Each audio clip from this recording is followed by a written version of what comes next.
Nabenyathi kandaba ejame ngomkhondo phezulu komzimvubu siyakhuleka nina bezinyane lengezengeze libumba yene ihora lokuqala emini bebade naze ihamba phambili emini nje.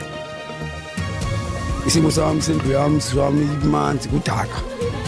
Macanci wami uyitrufu endlini nami unobona ngoku ndinyuke ethi endlini ndikubonise itrufu kudaka. Iyaqhubeka imizamo yokukhuculula kanye nokubheka umonakalo odalwe yikhukhula ezingxenyeni ezehlukene zomkhandlu Nelson Mandela Bay esifundazweni Eastern Cape. The department at the time did not take delivery owing to the fact that they would not have had sufficient space for storage and a myriad of all other reasons.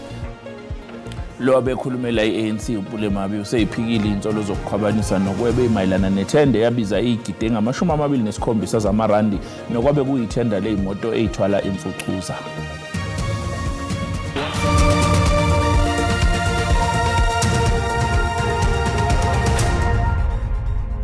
Njengamanje mbukela umengameli wezwe uCyril Ramaphosa wethula umbiko ovela eNingizimu Afrika emhlanganweni wamazwe angamalungu enhlangano iBRICS okuqhubeka edolobheni iKazan kwelaseRussia ake sicoshe bukhoma inkulumo yakhe. Countries, we also need to focus on peace and security in the world. The conflicts that continue to rage in the world are of great concern to us.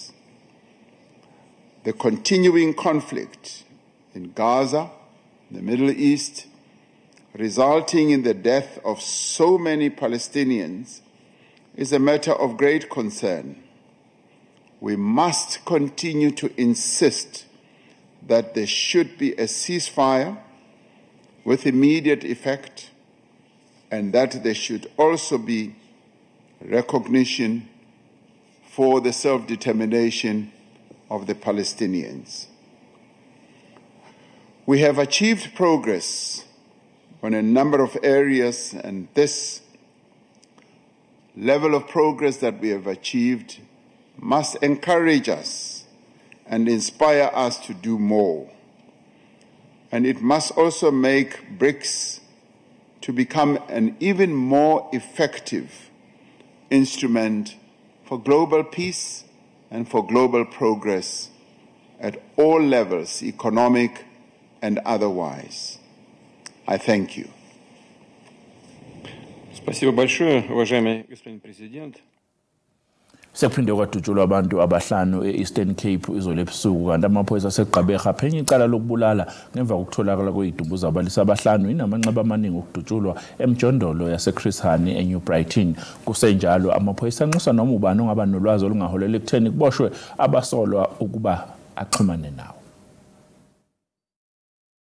It is alleged that at about 9:30 in the evening, police were summoned to a complaint of shooting at a shack in Krisani informal settlement. On police arrival at the scene, they found the bodies of 5 men with multiple gunshot wounds. The circumstances surrounding the incident are forming part of the investigation.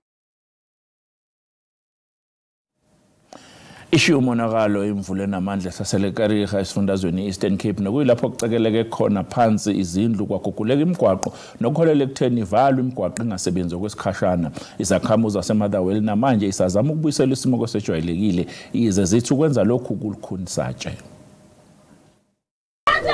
Ngazibusela namhlanje silapha kwilokishi ethiwa iMakhadi eKariga nalapha abahlali belapha bezama ukucholachola into zabo ezimashakele ixesha kunemvula kakhulu izolo ngoba sithetha ngoku nobhuti walapha othiwa nguThando Umzi. Ibhuti indlu yakho ngabe ichaphazela kanjani izimvula ezine kakhulu izolo?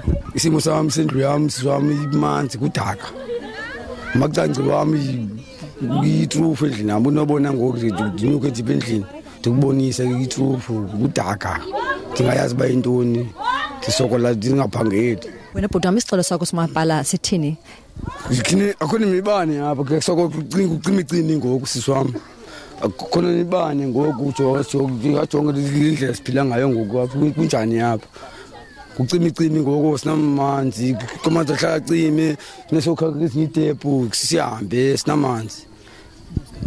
Lo ngumhlalo lapha eMakhadi kulokishi yaseMakhadi apha eKariga ubhuti Thando Umzi esithi noko imeko yalapha imbe kakhulu ngakumbi emva kwemvula ezine kakhulu izolo. Masibele back to in studio. bukele bekuyintatheli indaba ze-SABC uLerato Fekisi.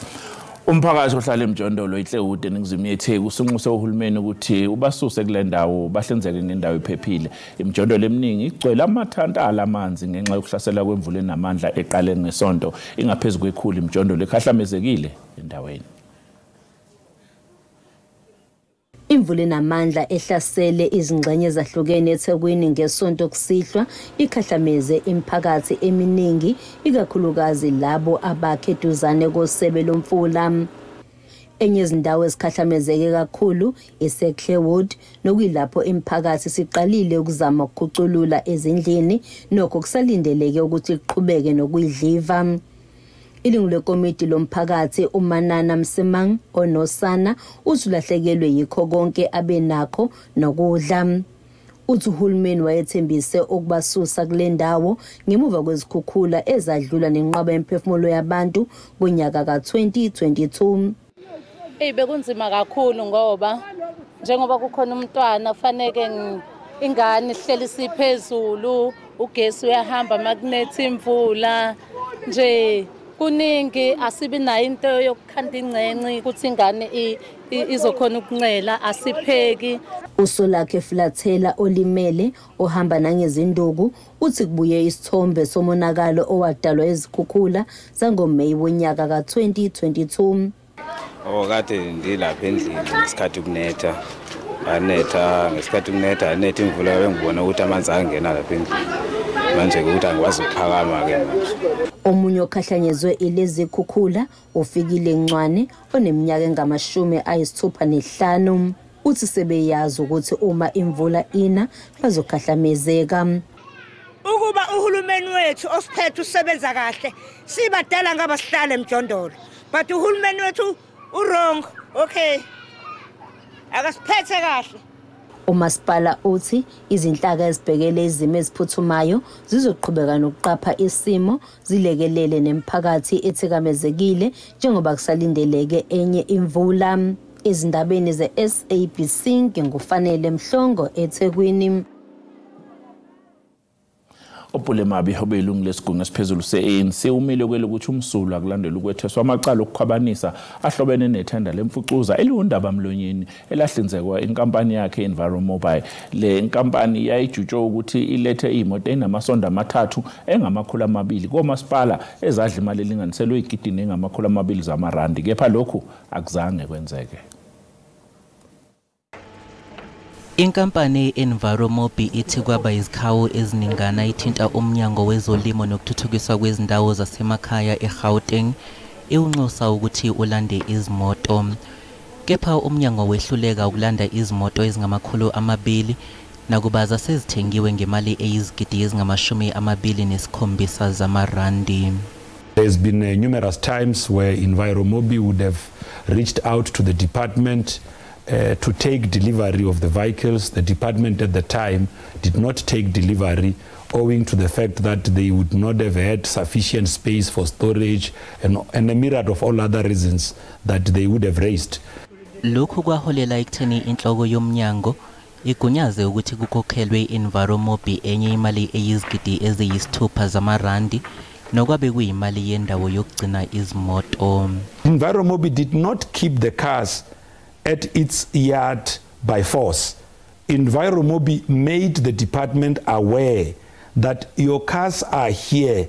Tell us where they need to be delivered because these cars are here as a result of a procurement exercise that you had undertaken.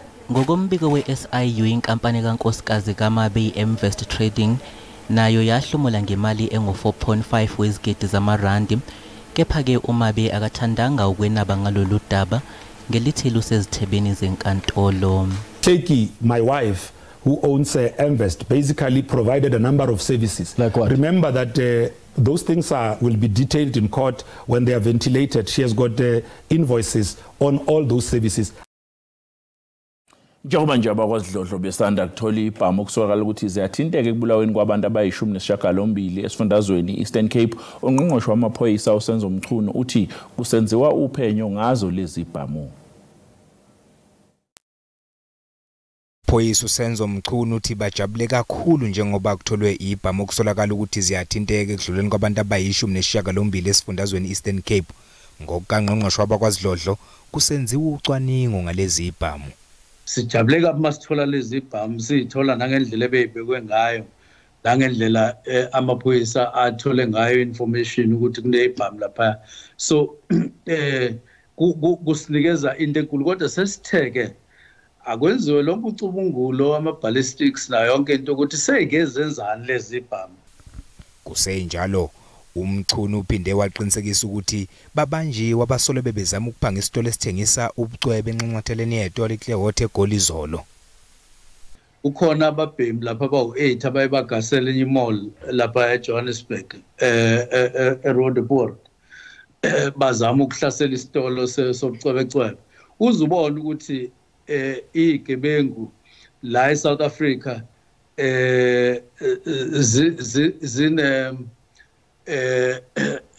zigcwele indelelo ngaphandle nje kobugebengu, ukuthi ungadela impilo yakho uyidelela nje ubucwebecwebe. Uphinde waphawula njengoba phela abanye abantu bebona kukuhle abakwaZidlodlo besebenzisana nombutho wezokuvikela iSANDF. Usiseka yonke imiqondo eqhamukayo eyakhayo nebonakalayo nebonakalisa futhi ukuthi ingalekelela. Umchunu uqhubeke waveza ukuthi basakhulumisana nomnyango wezokuhlunyeleliswa kwezemilo ngodaba lokunikezwa kweboshwa ushwele. Silindo kuhle ngithi indaba enze SABC. Sathi qowe itolo kanti mawe sibuya sizokuphathela udaba oluthi business rescue practitioners were merciless. Ungqongqoshe wezokuthutha uBarbara Chris usezwakalisa ukukhathazeka ngesimo sezemali senkampani iPrasa kanye neTransnet njengoba ukufaka kwazo ngaphansi kweso lomlawuli kungaba nomthelela omubi kakhulu. Lo daba mbukeli lungezinye izindaba esobe seyiphethe masibuye itolo.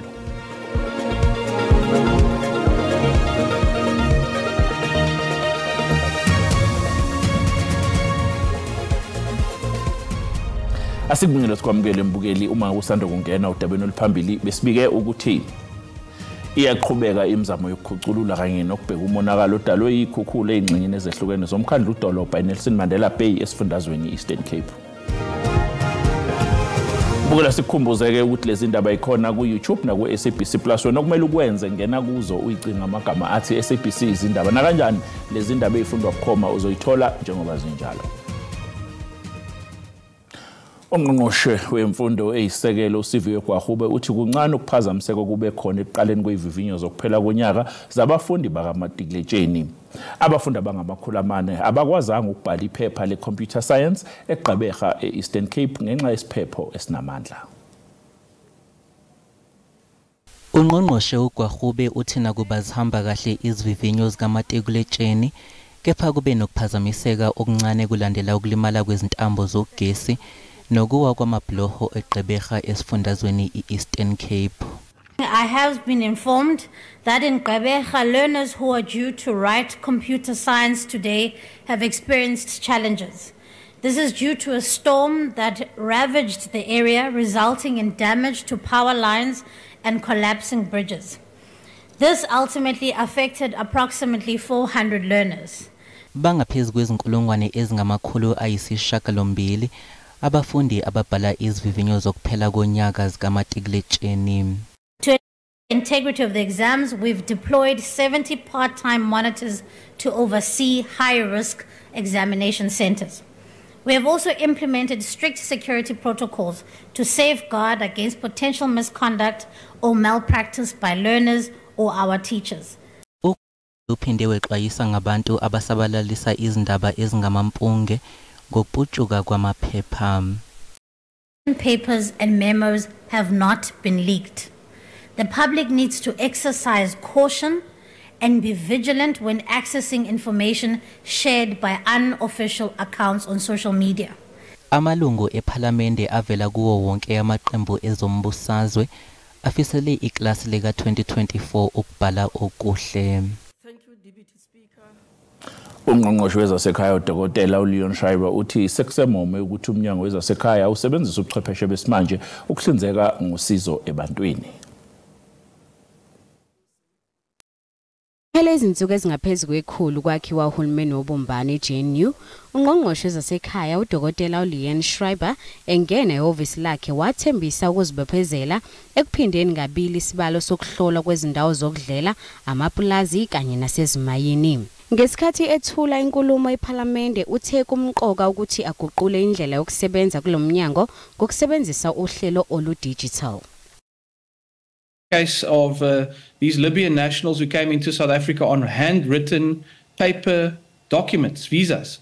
That is something that belongs in a prior age of civilization. It's completely unacceptable. So, of course, the rollout of smart IDs and passports is something that happened around 2013. But since then, it seems to me like the department has fallen behind. And so what we need to do is just rapidly accelerate that process, not only to catch up and digitize everything that we do, but also to then move beyond. Ukusebenza digital kuzoqeda inkohlakalo nakuzo izisebenzi zakulomnyango njengoba ezinye zazo ziqondise izigwegwe ezinyangeni ezedlule.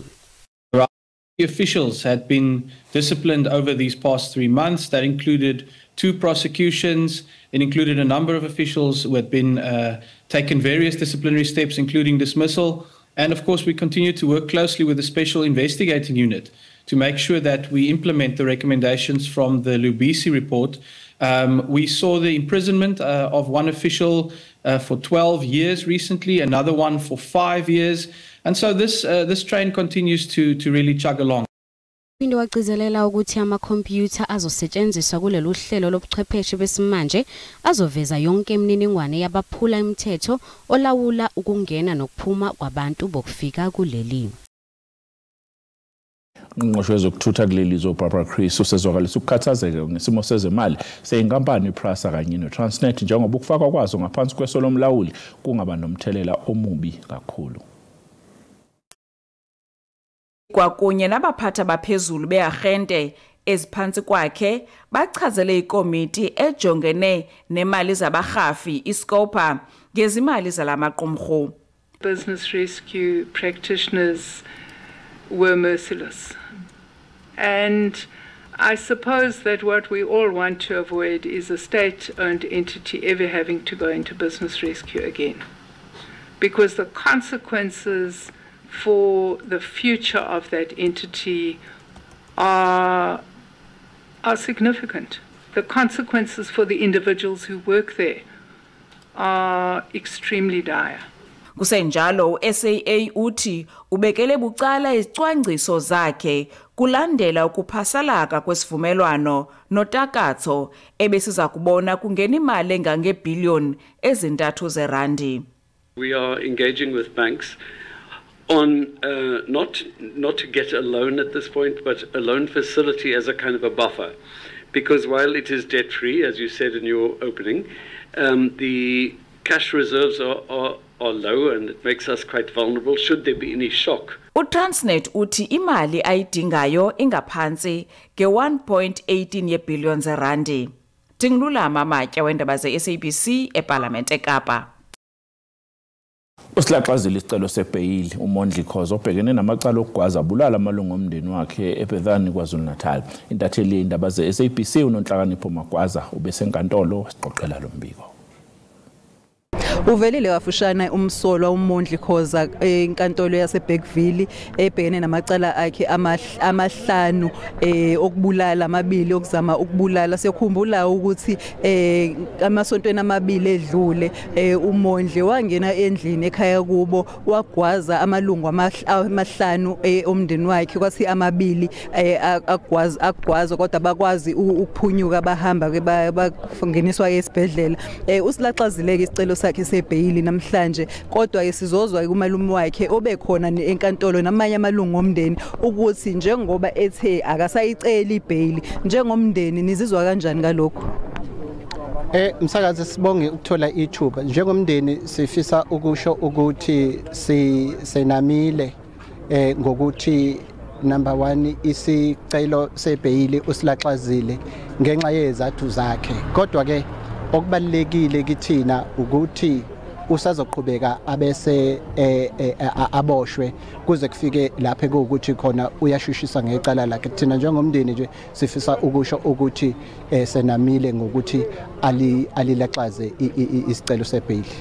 Ngokwesenzo sakhe kithi uyisilwane ngoba ubulwane lobo abenzile. So njengomndeni sifisa ukuthi angaphinde abuye ngaphakathi ekhaya nasemndenini. Siyabonga baba. Siyabonga. Loyo ke bekuma umalume wakhe umsolwa ubaba uCasper Hadebe uyasho ukuthi bajabulile ngesinqumo sakhe ukuthi asilaxaze isicelo sakhe sebail.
Bukeleza kuqala lapha besikuphathele zona ngehora lokuqala kanti nangehora lesikhombisa kusihla kobe kusageya thina ngolimi lika Mageba unoxolo ihlabangane elimhlophe qwa uzobuya nendaba ngehora lesikhombisa usale kahle.